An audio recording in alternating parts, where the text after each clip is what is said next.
1 লাখ 10 লাখ নালাগে আমাক অলপমান পইচা দিয়ক সেইখিনি পইচা দি আমি খুব সুন্দৰকে গাম কাৰণ যদি ভালে পোৱা কিনো ভাবি আছা মনৰ কথা মনত লৈ খোলা খোলি কৈ দিয়া যদি ভালে পোৱা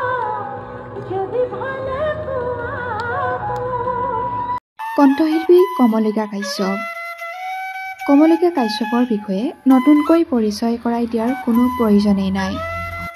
সমগ্ৰ অসমৰে এগৰাকী জনপ্ৰিয় কণ্ঠশিল্পী হৈছে কমলিকা কাশ্যপ।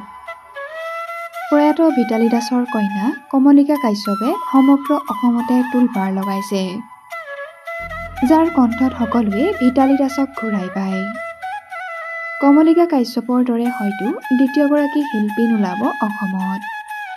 বহুতো ঘাত প্ৰতিঘাত দুখ যন্ত্ৰণা সহ্য কৰিব লগা হৈছে কমলিকা কাশ্যপে। ইমান দুখ যন্ত্ৰণা সহ্য কৰিও নিজকে এগৰাকী প্ৰতিষ্ঠিত কণ্ঠশিল্পী হিচাপে দাঙি ধৰিবলৈ চেষ্টা কৰিছে কণ্ঠশিল্পী কমলিকা কাশ্যপে। বহু আদৰ্শও দেখাইছে কমলিকা কাশ্যপে। বিশেষকৈ কমলিকা কাশ্যপৰ এটি ভিডিঅ'য়ে ছ'চিয়েল মিডিয়াত খুবেই ভাইৰেল হৈ পৰিছে, যিটো ভিডিঅ' চাই সকলোৰে হৃদয় চুই গৈছে। শেহতীয়াকৈ এখন বিহু মঞ্চত কম টকা দিয়া স্বত্বেও বহু গীত গাই গ'ল জনপ্ৰিয় কণ্ঠশিল্পী কমলিকাই। আন বহু শিল্পীতকৈ বহু গুণেই পৃথক কমলিকা। কম টকা দিয়া স্বত্বেও কমিটিক কমলিকাই কি ক'লে এবাৰ শুনকচোন। 1 লাখ 10 লাখ নালাগে আমাক অলপমান পইচা দিয়ক সেইখিনি পইচা দি আমি খুব সুন্দৰকে গাম কাৰণ মই বিচাৰোঁ ওপৰে ৰং চং ভিতৰে পোৱা ভাতৰি হ'ব নালাগে। সেইবাবে অলপতে ভালকে গাই দেখুৱাব লাগে, মই সেইটো ভাবোঁ।